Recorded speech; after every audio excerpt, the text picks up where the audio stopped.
नमस्ते दोस्तों। आज मैं आ गई हूँ फिर नई वीडियो लेकर, नई कहानी लेकर। और कहानी इसमें क्या होगी वो मैं आपको बता देती हूँ।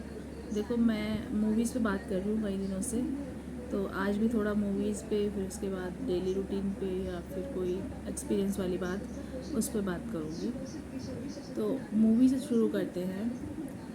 देखो, मैं ना मूवीज़, मैंने आपको बताया है, मैं देखती रहती हूँ, पुरानी मूवीज़ देखती हूँ, 90s की देखती हूँ या 70s 80s की देखती हूँ, 60s की देखती हूँ।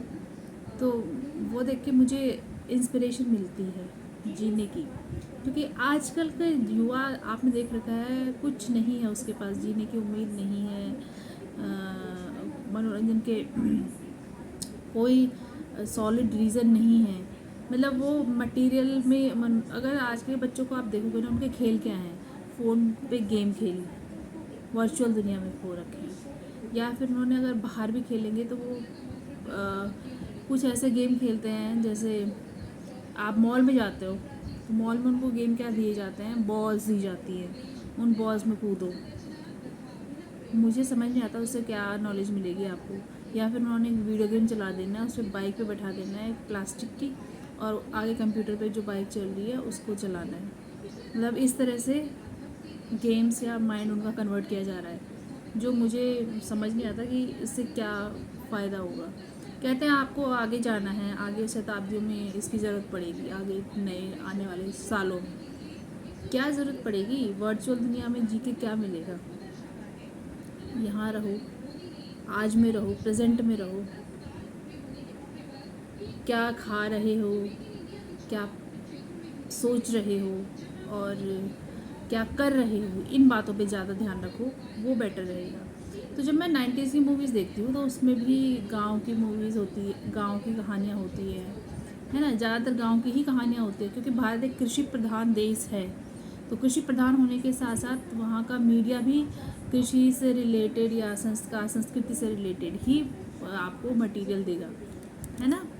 तो अगर हम साइंस में आगे होते, मतलब है तो सही, अब तो इसरो भी कर रहा है उन्नति, लेकिन मतलब अगर साइंस पे ही बेस्ड होते, हमारे यहाँ खेती वेती नहीं होती, तो तब बात अलग थी। लेकिन हमारे यहाँ के लोग खेती पे ज़्यादा डिपेंड है। तो उसलिए कह रही हूँ मैं कि मैं जब 90s की मूवीज़ देखती हूँ, तो कल मैं एक मूवी देख रही थी, तारा रंपम ऐसा कुछ था मूवी का नाम। रानी मुखर्जी और सैफ अली खान की है।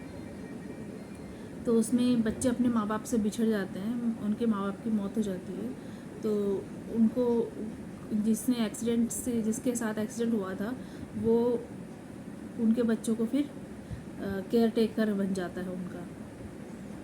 तो उसमें रानी मुखर्जी एक परी होती हैं, जिसे भगवान ऊपर से नीचे भेजते हैं बच्चों के लिए, और वो बच्चों को फिर प्यार देती है, जादू दिखाती है, जीने की इच्छा, उम्मीद जगाती है। तो वो इस तरह की होती है। तो उसमें बच्चों को ना, मतलब वो मूवी देखना आप, तो बच्चों को ये सारी मॉडर्न चीज़ें पसंद ही नहीं है ना। उन्हें पूल में जाना पसंद है, मतलब स्विमिंग तो चलो गधेरे में भी कर देता है बच्चा, नदी, छोटी नदी में, गांव नालों में भी स्विमिंग कर देता है। पर लेकिन जो स्विमिंग पूल बने हुए हैं घर में, और जैसे डिस्को पार्टीज़ होती हैं, तो वो उनको, बच्चों को कुछ पसंद नहीं थी। तो सैफ अली खान तो बिजनेसमैन है उसमें, तो वो दिखाते हैं ना कि मूवी में ऐसा है, वो बिजनेसमैन फिर वो संभालता है। तो वो मूवी मेरे को बड़ी अच्छी लगी। फिर वो जो रानी मुखर्जी परी बन के सब कुछ संभालती है, सब कुछ देखती है, और फिर परी के साथ साथ वो, जब उसमें इमोशन आ जाते हैं तो वो इंसान बन जाती है, और भगवान उसे इंसान बना देता है कि तुम्हें अब इन्हीं के साथ रहना है, इन्हीं की केयर टेकिंग करनी है बच्चों की, और वो सैफ अली खान से शादी कर देती है फिर। तो मतलब वो मूवी देखना आप डिटेल में, मैं तो शॉर्ट में बता रही हूँ, बहुत अच्छी मूवी लगी मुझे। और बहुत प्यारी मूवी है। रानी मुखर्जी की एक्टिंग तो खैर अच्छी है ही है, सैफ अली खान भी अच्छे कर रहे हैं। लेकिन पुरानी मूवी है वो, काफ़ी पुरानी मूवी है। मैं दोबारा देख रही थी उसे, दोबारा तिबारा पता नहीं कितनी बार देख चुकी हूँ, पर भूल जाती हूँ, तो फिर याद आने के लिए मैं दोबारा देख लेती हूँ कि कहानी क्या है। क्योंकि इतनी सारी मूवीज़ देखती हूँ मैं ना, मैं देखती हूँ 70s 80s और 90s की, तो बहुत मूवीज़ मैं बल्क में देख लेती हूँ। और वो फिर कहानी मुझे जब आधी मूवी चलती है तब याद आता है, अच्छा अच्छा, इसमें ये कहानी थी। तो इस तरह से होता है मेरे साथ। आप देखना उस मूवी को, बहुत इंस्पायरिंग है कि परिवार में कैसे रहना है, लाइफ में कैसे रहना है, और अपने घर के रिश्तों को कैसे संभालना है, मतलब किसी से भी, बच्चों के साथ कैसे रहना है। वो बहुत अच्छी मूवी है। ज़्यादातर मुझे बच्चों वाली मूवीज़ ही पसंद है, मुझे रोमांस में इतना इंटरेस्ट नहीं है। मैं परिवार में इंटरेस्ट रखती हूँ कि फैमिली कैसे चल रही है ना, फैमिली में सारे मेंबर्स कैसे, किस भावना से रह रहे हैं, किस फीलिंग से रह रहे हैं। इसीलिए मुझे जो जिनमें पूरा परिवार होता है जिस पिक्चर में, और पूरे परिवार की कहानी होती है, वो मूवीज़ बहुत पसंद आती है और मैं देखती भी वही हूँ। वो मूवी बस आजकल कम बनती हैं, आजकल थ्रिलर, थ्रिलिंग, क्राइम पेट्रोल, ये सारी मूवीज़ बनती है, तो मैं वो देखती नहीं हूँ क्योंकि उनसे मूड ख़राब होता है मेरा। भले ही वो देखनी भी चाहिए एक तौर पे, क्योंकि आजकल क्राइम बढ़ रहा है, तो उन मूवी से सीख मिल जाएगी कहाँ किस तरह का क्राइम बढ़ रहा है। लेकिन मैं देखती हूँ, शॉर्ट में देखती हूँ उनको, कट करके, जहाँ पे मेन कहानी होती है वहाँ देखती हूँ, और फिर आ जाती हूँ अपनी पारिवारिक मूवीज़ पे।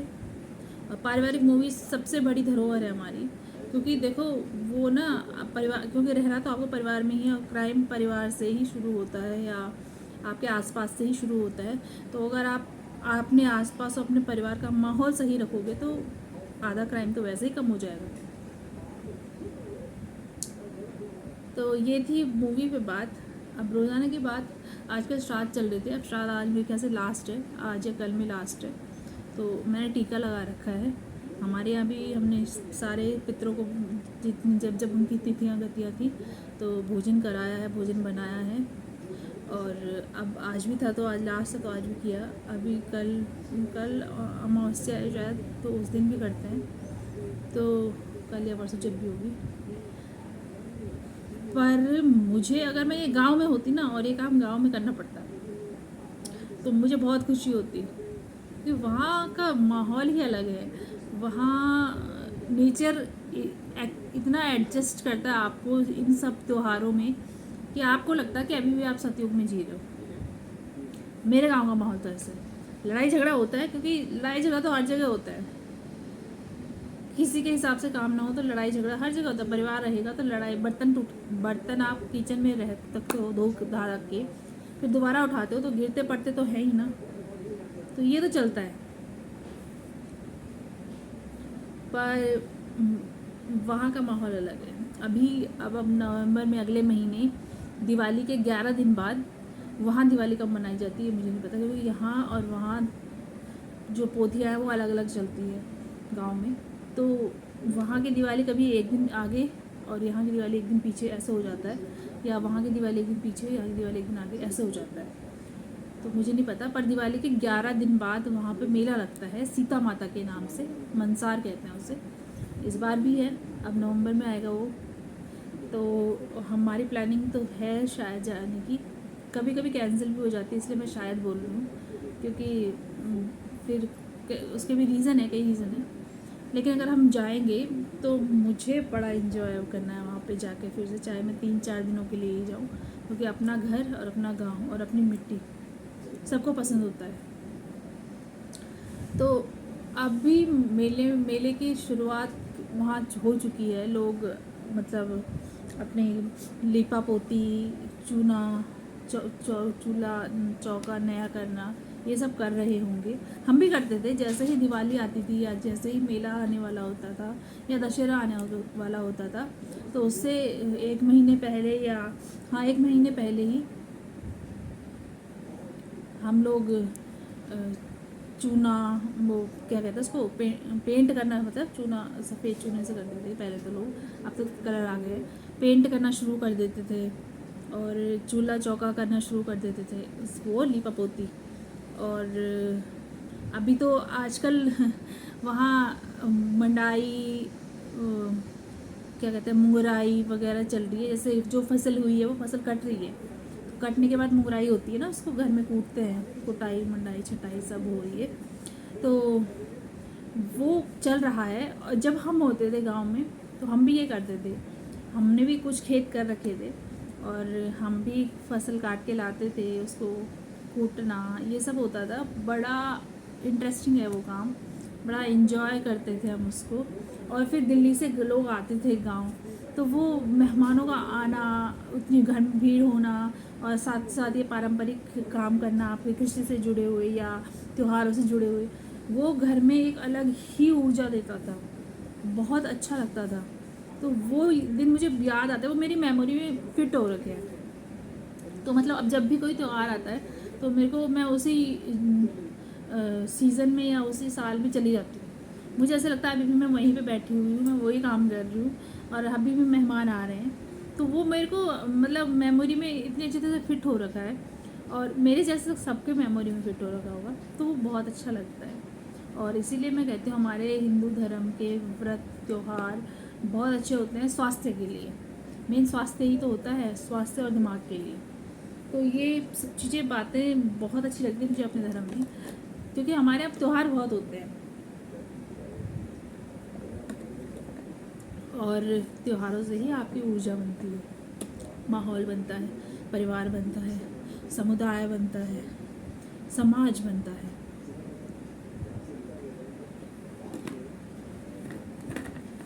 तो ये सब चीज़ें अगर आपके साथ अच्छी चल रही है ना, तो आप सुखी हो, आप हेल्दी हो, आप धनवान हो, ये सारी चीज़ें होनी चाहिए बस परिवार में। जिसके परिवार में है उसके तो वारे न्यारे हैं। मैं जाऊंगी तो, गांव जाऊंगी तो दोबारा देखूंगी फिर इन सब चीज़ों को अपनी आंखों के सामने, कटाई छटाई बुआई मुंडाई पता नहीं क्या क्या होती है, वो सब देखूंगी, क्योंकि मैंने भी कर रखा है वो काम। मैंने भी झंगोरा कोदा, हमारे यहाँ की फसलों के नाम है, यहाँ उसे कुछ और कहते हैं, मिलती हैं मार्केट में वो चीज़ें, तो किसी और नाम से मिलती हैं। कोदा को मंडवा कहते हैं, झंगोरा को पता नहीं क्या कहते हैं यहाँ। मंडवे की तरह ही होता है, और बारीक दाना सफ़ेद दाना होता है, पर चावल होता है, वो चावल की तरह होता है वो, उसको मतलब चावल की जगह पे खाते हैं, तो उसे झंगोरा कहते हैं वो। तो अभी तो कोदा और का झंगोरा मुझे पता नहीं। तो इतनी सारी चीज़ें, मिर्च लगा रखी थी लोगों ने, मिर्च हो रखी होगी, दालें लगा रखी थी, दालें हो रखी होंगी, वो सब देखने को मिलेगा मुझे। तो मैं वो सब रिकॉर्ड करके लाऊंगी, अगर किसी ने तब तक रखा होगा बचा कर, क्योंकि अभी अक्टूबर के महीने में सब छांट छूट के अलग कर देंगे, साफ़ सुफ करके थैलों में बंद करके रख देंगे, और इधर उधर देंगे फिर लोगों को। तो मंडवा को भी थैले में बंद करके रख देंगे, फिर चक्की में पीसने देंगे, और ऐसे ही दालें होंगी, दालों को सुखा के रख देंगे, 1 महीने में तो हो ही जाएगा ये काम। और मक्के होते हैं, मुंगरियाँ कहते हैं हमें हमारे इधर उनको, वो भी तब तक सूख जाएंगे 1 महीने में। पर फल तो रहेगा, अमरूद का फल रहेगा, और पर उस पर कीड़ा लग जाता है, तो देखते हैं क्या होता है। अभी 1 महीना हो रहा है, आज कितनी तारीख है, आज 1 तारीख हो गई, 1 महीना ऐसे जाएगा पता भी नहीं चलेगा।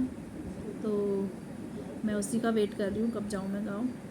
नए कपड़े लेके लाने पड़ेंगे, क्योंकि जाना है, 2-3 दिन रहना है, मेले में जाना है, माँ सीता के मंदिर में जाना है, निशान देखने हैं, फिर नई नई कहानियाँ सुनने को मिलेंगी कि आजकल इस साइड हमारे गांव में ये हुआ, वो हुआ, उधर ये हुआ, वहाँ ये रोड आ रही है, वहाँ मंदिर बन रहा है, वहाँ स्कूल में ये नया कुछ काम हुआ, अपने ही एक क्षेत्र के महोत्सव हुआ कि नहीं हुआ, फुटबॉल मैच है तो कौन जीता, ये सब सुनने को मिलेगा। क्योंकि ऐसे अब तो फ़ोन कोई उठाता है नहीं, लोग इतने बिज़ी हैं या इतने एरोगेंट हो गए हैं कि फ़ोन नहीं उठाते किसी का। तो सामने सामने मिल के ही बातें होगी फ़ोन नहीं उठाता कोई, फ़ोन बहुत कम उठाते हैं, या फिर इसीलिए नहीं उठाते होंगे कि अगर फ़ोन के भरोसे ही बैठे रहेंगे तो फिर आवत जावत नहीं करेंगे, जो कि गलत है। आना जाना करना चाहिए, फ़ोन के भरोसे नहीं बैठना चाहिए। तो शायद इसीलिए एक दूसरे का फ़ोन भी नहीं उठाते हैं। तो देखूँगी मैं, अब जाऊँगी फिर मैं वहाँ से वीडियो ब्लॉग बनाऊँगी 3-4 दिन, जहाँ जब जितना भी रहूँगी तो आपको भेजूँगी मैं। तब तक के लिए आज की वीडियो में इतना ही। नमस्ते, take care, bye bye. Like share और कमेंट करें, बेल आइकन ज़रूर दबाएं। Take care, bye bye.